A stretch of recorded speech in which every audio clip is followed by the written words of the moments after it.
Welcome back, magical friends, or if you're new here, I'm Marissa and hey from Stockholm. Welcome to a mini vlog.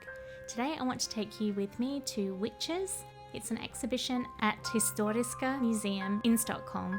This exhibition covers a particularly dark time in Sweden's history, and if you find the Salem witch trials horrifying and fascinating, you will no doubt find Sweden's witch hysteria a whole dark mood.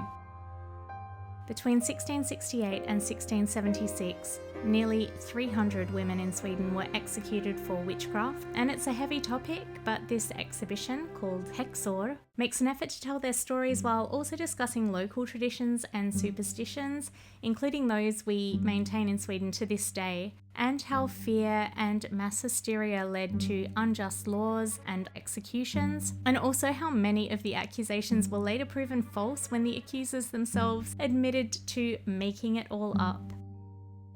As in Salem, fear of the unknown and finger-pointing had catastrophic and very grim repercussions. I attended this exhibition with my children, and the kid-friendly tour that we did with our archaeologist guide was informative and interactive without being overly dark. The kids' tours are good for giving children key insights that are both memorable and easy to digest. We visited the Witches exhibition over Easter, which incidentally in Sweden is a time where a blend of Christian, folkloric, secular and Old Norse traditions happily coexist. Children here dress as witches and they receive candy, and witch decorations are common.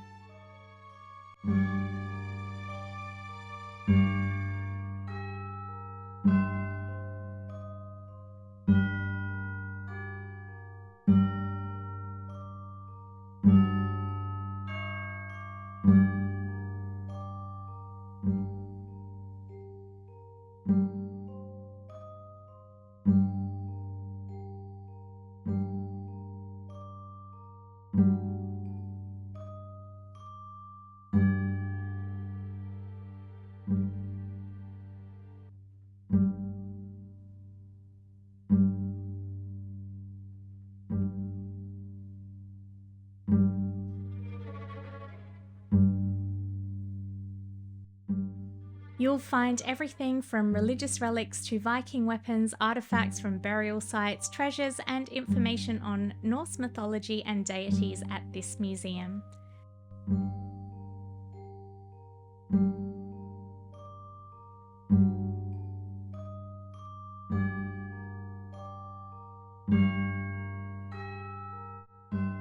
And if you visit with kids, or you enjoy crafts like me, you can get hands-on with history in the workshop, learn about runes, or make your own magical amulet, and it's free. I love museum and gallery gift shops, as you might know if you saw my Christmas video. They tend to lean on the pricey side, and Historiska is no exception, but museum shop items do also tend to be thoughtfully curated. Because the Witches exhibition is the key event right now, the shop is super witchy and stocked with Palo Santo, magical soaps, crystals and ritual kits. If I didn't enjoy making many of these things at home myself, I probably would have been tempted to get something. Oh my gosh, this bat castle was so cute. Imagine this instead of a conventional birdhouse in your garden. I don't know why this was in the museum shop because it's not really witch adjacent, but I love it. And if I thought I could attract bats to my balcony with this, I might have gotten it. This was the main image for the exhibition. It's quite striking, and as a result most of the prints, including the postcards, were sold out, and the other images frankly gave me the creeps. So I bought a card with the Norse goddess Freya on it for my friend Selena.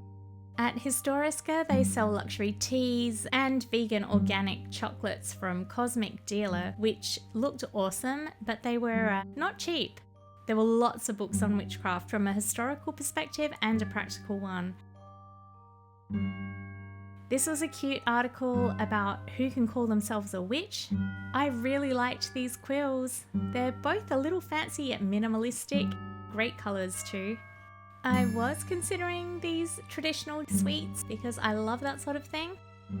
For the Viking lovers, there's replica rune stones, coins, super cool Viking tools. There are artwork prints, more witchy stuff, ink to go with your quills, and runes for divination, of course. There are some gorgeous writing journals, but I have to ward stationery away from me right now. It's just too tempting and I have too much of it. There are more witch-related and curio books, some gorgeous taper candles, apothecary jars, candle holders, lanterns and oils, and these truly magical handcrafted soaps. These look so good and they're almost too pretty to use, but at around 200 crowns or $20 a piece, I sadly could not justify the expense, even though they're small batch and they contain the best ingredients, I'm sure.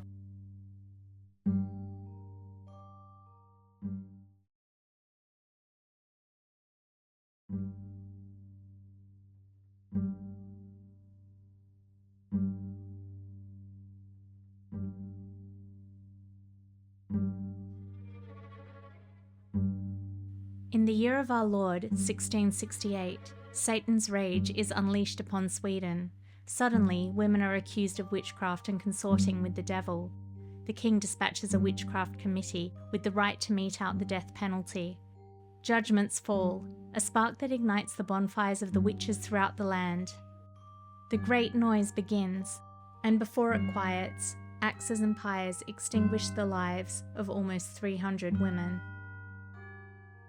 In 1668, a nationwide panic was sparked that spread from parish to parish. Rumours were driven by children's stories of being taken to Blåkulla and forced to serve Satan. As fear grew, parents demanded investigations, leading to a surge in local trials and prompting the government to form a witchcraft commission to contain the madness.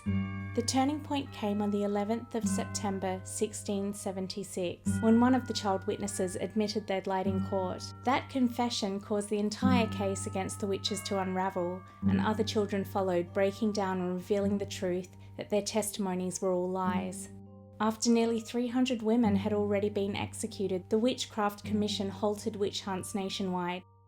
After all the fear and the fire, it's ironically just that witches live on in Swedish tradition, with children dressing as them during Easter and homes being decorated with little witches on broomsticks. In 2024, a commemorative herb garden was opened in Stockholm to honour Malin Matsdotter and others accused during the Great Noise. Fittingly, it's a quiet space rooted in healing and remembrance, and it's open for anyone to visit.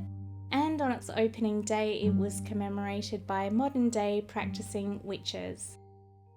I hope you found this interesting, maybe a little hopeful and not too grim. Be sweet and like this video if you enjoyed it. Let me know your thoughts in the comments. Subscribe if you like it here, and until next time, be well and stay magical.